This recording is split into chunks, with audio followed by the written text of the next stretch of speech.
दोस्तों आज की वीडियो में हम सीखने वाले हैं कि कैसे हम अपनी आईटीआर फाइल कर सकते हैं फॉर फाइनेंशियल ईयर 24-25। जी हाँ, जनवरी 2026 में हम बैठे हैं और हम देखेंगे कि कैसे हम आज की तारीख में भी अपनी आईटीआर को बड़ी आसानी से कुछ सिंपल स्टेप्स फॉलो करके फाइल कर सकते हैं। दोस्तों जिस तरह से इनकम टैक्स डिपार्टमेंट और अदर रेगुलेटरी अथॉरिटीज़ काफ़ी ज़्यादा स्ट्रिक्ट व्यू ले रही हैं कंप्लाइंसेस को लेते हुए, तो ऐसी सिचुएशंस में ये ज़रूरी हो जाता है कि हम अपनी आईटीआर को प्रॉपरली फाइल करें। दोस्तों अगर आपके पास कैश डिपॉजिट जैसे ट्रांजैक्शंस हैं, अगर आप शेयर मार्केट ट्रांजैक्शंस करते हैं, आपने एफएनओ ट्रांजैक्शंस किए हैं, ऐसी सभी कंडीशंस में दोस्तों आप प्लीज़ इंश्योर कीजिए अपने भले के लिए कि आप अपनी आईटीआर टाइम पे फाइल कर रही हैं। इनकेस आपकी आईटीआर टाइमली बेसिस पे फाइल नहीं हुई है तो उस सिचुएशन में आप updated ITR that is ITR you के थ्रू अपनी आईटीआर को फाइल कीजिए। दोस्तों आज हम एक ऐसा केस डिस्कस करने वाले हैं जहां पर हम without paying any additional amount, या फिर हम कह सकते हैं कि एक नॉमिनल सा अमाउंट 50 रुपए का अमाउंट पे करके हम अपनी इनकम टैक्स के रिटर्न को फाइल कर सकते हैं। तो दोस्तों अपने इनकम टैक्स के कंप्लायंसेस को पूरा कीजिए और अगर आपने अपनी आईटीआर अभी तक फाइल नहीं की है तो स्टेप बाय स्टेप वीडियो को फॉलो करके आप अपनी आईटीआर को फाइल कीजिए। तो सबसे पहले दोस्तों आपको आना होगा डाउनलोड सेक्शन पर। डाउनलोड सेक्शन में यहां पर आप चूज करेंगे अपना असेसमेंट ईयर, जो भी असेसमेंट ईयर की आप आईटीआर फाइल करना चाहते हैं। सो इस करंट सिचुएशन में 25-26, ठीक है। अगर आप इससे पुरानी आईटीआर भी फाइल करना चाहते हैं तो सेम ही प्रोसेस आपको फॉलो करना है। अब हम इस केस में फाइल करना चाहते हैं दोस्तों आईटीआर 3, क्योंकि जो एसएससी है उन्होंने काफ़ी सारे शेयर मार्केट रिलेटेड ट्रांजैक्शंस किए हैं और आपको पता होगा कि जो हमारे ब्रोकर हैं, ग्रो, जीरोधा, एंजल वन, जो भी हमारे ब्रोकर हैं, ये हमारी सभी ट्रांजैक्शंस को दोस्तों इनकम टैक्स डिपार्टमेंट के पास रिपोर्ट कर देते हैं। तो ऐसी सिचुएशन में ये ज़रूरी हो जाता है कि हम भी अपनी आईटीआर फाइल करें और प्रॉपरली अपने ट्रांजैक्शंस को रिफ्लेक्ट करें ताकि किसी प्रकार का कोई मिसमैच वहाँ पर ना रहे। तो आईटीआर 3 में एक्सेल बेस्ड यूटिलिटी आप इस पर क्लिक करेंगे और ये फाइल को डाउनलोड कर लेंगे। तो दोस्तों ये है वो फाइल, इसे राइट क्लिक कीजिए और एक्सट्रैक्ट ऑल कर लीजिए। इस फाइल को ओपन कीजिए और ये एक्सेल फाइल है, राइट क्लिक कीजिए, यहाँ पर आप प्रॉपर्टीज़ में आएंगे और यहाँ पर अनब्लॉक पर क्लिक कीजिए, अप्लाई, ओके। अब इस फाइल को ओपन कर लीजिए। दोस्तों इस तरह से ये ओपन हो जाएगी फाइल और यहाँ पर आप देखेंगे मल्टीपल टैब्स है। दोस्तों हर एक टैब यहाँ पे अपडेट करना रहेगा और उसके बाद ये आपकी फाइलिंग कंप्लीट होगी। तो सबसे पहले मैं आ जाता हूँ फर्स्ट टैब पे, which is part a general. दोस्तों यहाँ पर बहुत सारी इन्फॉर्मेशन है। जो ग्रीन में सेल्स हैं वो सभी सेल्स हमें अपडेट करने रहेंगे। ग्रीन सेल्स को अपडेट करने का एक आसान तरीका ये भी है कि आप वापस इनकम टैक्स पोर्टल पर आएँ, यहाँ पर लॉगिन कर लीजिए। दोस्तों लॉगिन करने के बाद ई फाइल और यहाँ पर आप डाउनलोड प्री फिल डेटा को डाउनलोड कर लीजिए। दोस्तों मैं बहुत ही बारीकी से स्टेप बाय स्टेप जा रहा हूँ ताकि जो कॉमन व्यक्ति है, जो आम आदमी है, वो भी बड़ी आसानी से सिस्टम को समझ कर अपने आईटीआर को फाइल कर ले। अगर आपको ये स्टेप्स आते हैं ऑलरेडी तो आप इसे स्किप कर दीजिए, कोई दिक्कत वाली बात नहीं है। सो प्री फिल डाउनलोड कर लीजिए। अब यहाँ पे दोस्तों आप आएंगे इम्पोर्ट प्री फिल पर क्लिक कीजिए, ओके।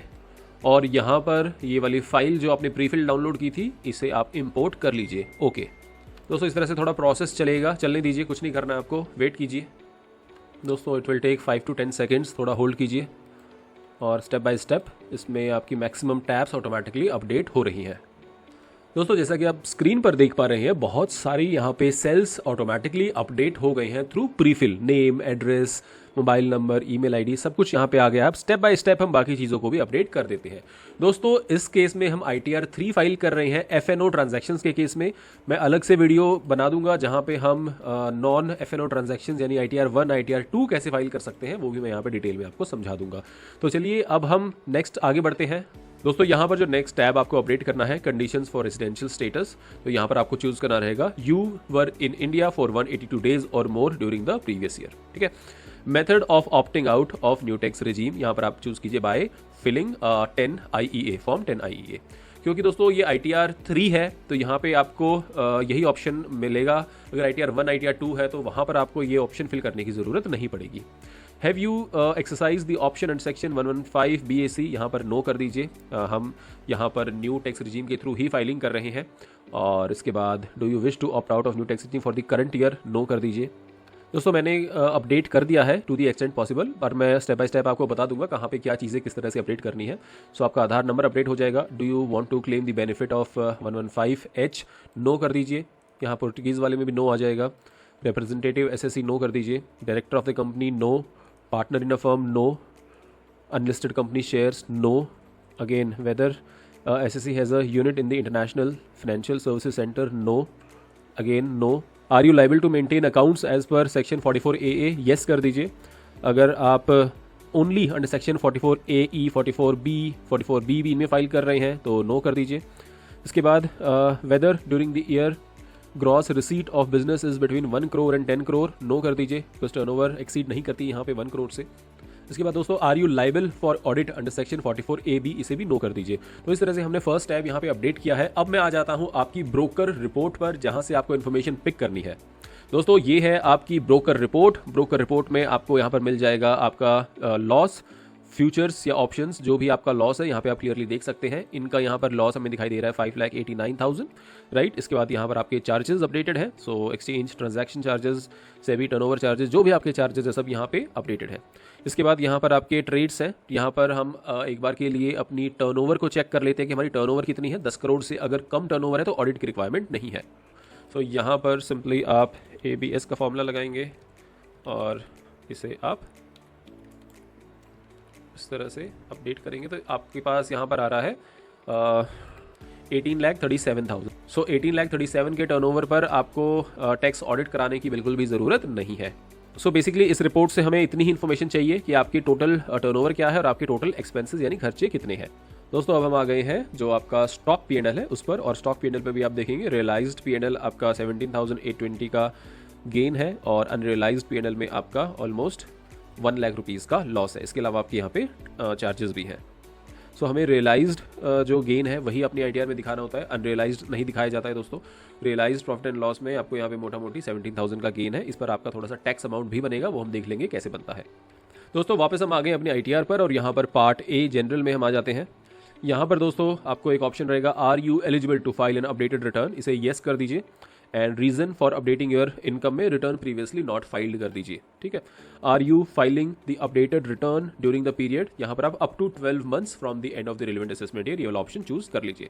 दोस्तों अगर आप और पुरानी रिटर्न फाइल कर रहे हैं तो आप इसके अलावा 12 to 24 मंथ्स ये वाले ऑप्शन भी चूज कर सकते हैं। नेक्स्ट ऑप्शन पर आ जाते हैं नेचर ऑफ बिजनेस। यहाँ पर दोस्तों futures and options trading 21010 code आपको सिलेक्ट करना है। यहाँ पर फ्यूचर्स एंड ऑप्शंस मेंशन कर दीजिए, डिस्क्रिप्शन में भी फ्यूचर्स एंड ऑप्शंस अपडेट कर दीजिए।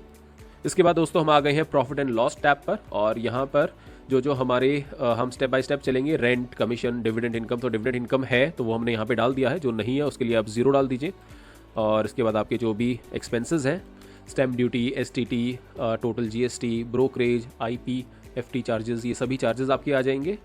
और इसके बाद आपका जो टोटल नेट लॉस है दोस्तों वो यहाँ पे रिफ्लेक्ट करेगा। Balance carried to balance sheet in proprietor's account 5,97,482, ये आपका टोटल लॉस आ चुका है। दोस्तों क्या ये लॉस कैरी फॉरवर्ड हो जाएगा? नहीं, अभी जो ITR U फाइल होगी तो आपका लॉस कैरी फॉरवर्ड वहाँ पे नहीं होता है, लेकिन हाँ आपका प्रॉपर डिस्क्लोजर यहाँ पे कंप्लीट हो जाएगा ताकि आपको फ्यूचर में किसी प्रकार की कोई दिक्कत ना आए। दोस्तों OI शेड्यूल की बात कर लेते हैं। आपको यहाँ पे मर्केंटाइल लिखना रहेगा and if there is any change in the method of accounting no कर दीजिए। इसके बाद बैलेंस शीट पर आ जाते हैं दोस्तों। तो जो भी आपके केस में अलग चीज़ें हो सकती हैं, investments, government, non government, equity share capital, short term investments, debentures, preference shares, current assets, अगर आपका साथ में कोई और भी बिजनेस है, कई लोगों के साथ में कुछ मान लीजिए शॉप है या कुछ और बिजनेस है, वो भी डिटेल्स यहाँ पर आ जाएंगी। उसके बाद आपका कैश एंड बैंक बैलेंस आ जाएगा और इस तरह से आपको स्टेप बाय स्टेप जो भी आपके केस में एप्लीकेबल चीज़ें वो आप यहाँ पे अपडेट कर सकते हैं। इन केस आपका नो अकाउंट केस है तो आपको सिर्फ 4 कॉलम्स यहाँ पे अपडेट करने रहेंगे। मैन्युफैक्चरिंग को एज इट इज़ छोड़ दीजिए, ट्रेडिंग को भी एज इट इज़ छोड़ दीजिए। दोस्तों इसके बाद हम आ जाते हैं आपकी सैलरी पर। सैलरी शेड्यूल S में आपकी सैलरी आएगी। यहाँ पर आपके नेम ऑफ एम्प्लॉयर आ जाएगा। नेचर ऑफ एम्प्लॉयर में आप अदर्स कर दीजिए। टैन ऑफ एम्प्लॉयर, सो अगर आपके पास फॉर्म 16 है तो वहाँ से आप टैन देख सकते हैं। एड्रेस के बाद आपकी टोटल सैलरी यहाँ पर आ जाएगी। सो इन दिस केस ये 5 लाख समथिंग की यहाँ पे सैलरी है, ये हमने अपडेट कर दी है। इसके बाद देखिए यहाँ पे आपका स्टैंडर्ड डिडक्शन मिल जाएगा और उसके बाद आपकी नेट सैलरी आ जाएगी 4,40,000 समथिंग। दोस्तों इसके बाद बहुत सारे स्टेप्स हैं, house property, BP, DPM, DOA, हर स्टेप में आप आइए और हर स्टेप को अपडेट करके जो आपका वैलिडेट का ऑप्शन है, इस वैलिडेट पर ज़रूर क्लिक कीजिए। जैसे आप वैलिडेट पर क्लिक करते हैं इस तरह से शीट इज़ ओके ये वाला ऑप्शन आएगा आपको, इसे बस ओके कर दीजिए। तो हर टैब में इंश्योर कीजिए कि आप वैलिडेट पर क्लिक कर रहे हैं।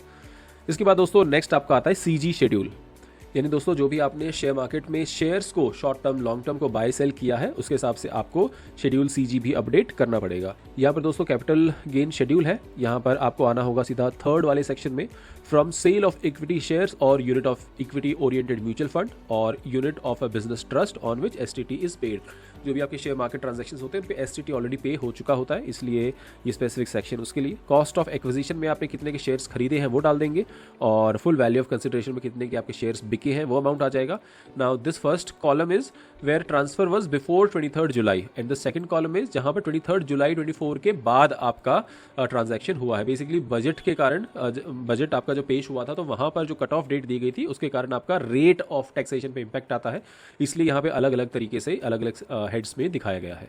यहाँ पर दोस्तों एक और चीज़ मैं बता दूं, क्योंकि आपका एफएनओ में लॉस है तो जो भी आपकी इनकम है वो उससे एडजस्ट हो जाती है। सो बेसिकली यहाँ पे कैपिटल गेन्स जो है आपके वो आपके लॉसेस से एडजस्ट हो जाएंगे, और इसके बाद आपको इस गेन के ऊपर भी टैक्स नहीं पे करना पड़ेगा।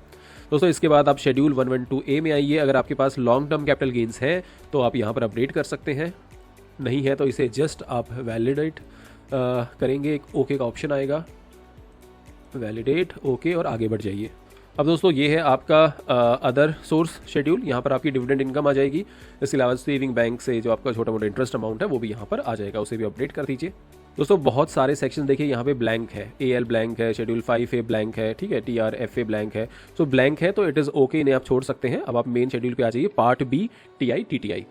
दोस्तों यहाँ पर देखिए आप, आपकी जो नेट लाइबिलिटी आ रही है वो आ रही है 1000 रुपीज़, और ये आपकी लेट फीस के तौर पर आ रही है, लेकिन हमारे पास टैक्स क्रेडिट ऑलरेडी अवेलेबल है 950 रुपीज़ का, ठीक है। यानी कि अब हमें सिर्फ 50 रुपये ही एडिशनल पे करने हैं, और ये एडिशनल 50 रुपीज़ पे करके आपकी रिटर्न यहाँ पे सबमिट हो जाएगी। दोस्तों अब ये टैक्स कैसे पे करना है, इसके दो ऑप्शन हैं। एक तो आप ये ई-पे टैक्स पे क्लिक करेंगे तो इस तरह से आपके पास एक इंटरफेस ओपन हो जाता है, आप इसके थ्रू भी पे कर सकते हैं। आपको अपना पैन नंबर डालना है, फ़ोन नंबर डालना है, OTP आएगा, वैलिडेट कीजिए, नेक्स्ट स्टेप आपको मिल जाएगी, या फिर आप लॉगिन भी कर सकते हैं। दोस्तों जैसे आप लॉगिन करते हैं ई फाइल वाले ऑप्शन पे आइए, और यहाँ पे ई पे टैक्स का ऑप्शन है, इस पर क्लिक कीजिए। यहाँ पर न्यू पेमेंट पर क्लिक कीजिए, और इसके बाद यहाँ पर आप इनकम टैक्स पर पे कर दीजिए, प्रोसीड। यहाँ पर असेसमेंट ईयर चूज़ कीजिए 25-26। यहाँ पर असेसमेंट ईयर चूज़ कीजिए 25-26, और यहाँ पे आप सेल्फ असेसमेंट टैक्स चूज़ कीजिए, and then click on continue. यहाँ पर दोस्तों 50 रुपये आपको पे करने हैं, सो मात्र 50 रुपये आप यहाँ पे डालिए, कंटिन्यू पर क्लिक कीजिए। दोस्तों जो भी ऑप्शन आपको पसंद है उसके थ्रू आप पेमेंट कर सकते हैं। मुझे पर्सनली UPI वाला ऑप्शन ज़्यादा बेहतर लगता है, तो मैं UPI के थ्रू कर देता हूँ। इस तरह से आपका ये चालान बन के आएगा, पे नाउ कर दीजिए, I agree, submit to bank. दोस्तों जैसे ही आप टैक्स पेमेंट करते हैं इस तरह से आपके पास ये ऑप्शन आ जाता है, चालान हैज़ बीन पेड। तो यहाँ से आप चालान डिटेल्स डाउनलोड कर लीजिए, क्लिक ऑन दिस डाउनलोड। दोस्तों ये डिटेल्स आप यहाँ पे अपडेट करेंगे, BSR code, date of deposit, serial number, amount, और जैसे आप ये अमाउंट यहाँ पे अपडेट करेंगे ये देखिए आपका यहाँ पे टैक्स पेड अमाउंट आ जाएगा 50 रुपीज़, एंड टैक्स ड्यू यहाँ पर 0 आ चुका है। अब दोस्तों आपको वैलिडेट पर क्लिक करना है, ओके कर दीजिए। इसके बाद दोस्तों आपको क्लिक करना है जनरेट जेसन पर। सो जनरेट जेसन पर क्लिक कीजिए, it will take may be 5-10 seconds, और एक ऑटोमेटेड प्रोसेस होगा, जैसे उसे आप होने दीजिए। सो इस तरह से आपका पूरा प्रोसेस चलेगा। इसके बाद आप ओके कीजिए, and then click on save JSON. दोस्तों इस तरह से आपके पास एक ऑप्शन आएगा, that file has been saved, इसे ओके कर दीजिए। दोस्तों इसके बाद इनकम टैक्स लॉगिन कर लीजिए, यहाँ पर ई फाइल पे आइए, और यहाँ पर असेसमेंट ईयर चूज़ कीजिए, करंट असेसमेंट ईयर। फाइलिंग में आप अपडेटेड रिटर्न चूज़ कीजिए, नो कर दीजिए। ITR टाइप में आप ITR 3 चूज़ कीजिए, click on continue, confirm, attach file. दोस्तों जो जेसन फाइल आपकी जनरेट हुई है वो जेसन फाइल आप यहाँ पे अटैच कर दीजिए, थोड़ा सा वेट कीजिए, और यहाँ पे दोस्तों देखिए आपकी फाइल यहाँ पे वैलिडेशन सक्सेसफुल का मैसेज आ चुका है। अब प्रोसीड टू वेरिफिकेशन पर क्लिक कीजिए, कंटिन्यू कर दीजिए। यहाँ पर दोस्तों एज यूजुअल आपके पास मल्टीपल ऑप्शंस हैं, हमें ये आधार वाला ऑप्शन ठीक लगता है, इसके थ्रू हम इसे वैलिडेट कर देंगे, click on continue, I agree, generate OTP। दोस्तों OTP एंटर करने के बाद वैलिडेट पर क्लिक कीजिए, क्लिक ऑन सबमिट। सो दोस्तों इस तरह से आपके पास सबमिशन होते ही आपके पास एक पॉपअप आता है that you have successfully filed and verified your ITR। यहाँ से आप अपनी return copy and acknowledgement receipts भी डाउनलोड कर सकते हैं। दोस्तों अगर आप हमारी सर्विसेज अवेल करना चाहते हैं तो आप upstartindia.in वेबसाइट पर भी लॉगिन कर सकते हैं, और आपको हमारी कॉन्टैक्ट डिटेल्स डिस्क्रिप्शन पर भी मिल जाएंगी। So you can avail all the services like income tax, GST, company registration, section 8 company, accounting, etcetera. दोस्तों I hope this video was useful. Thank you so much for watching. मिलते हैं next informative video में।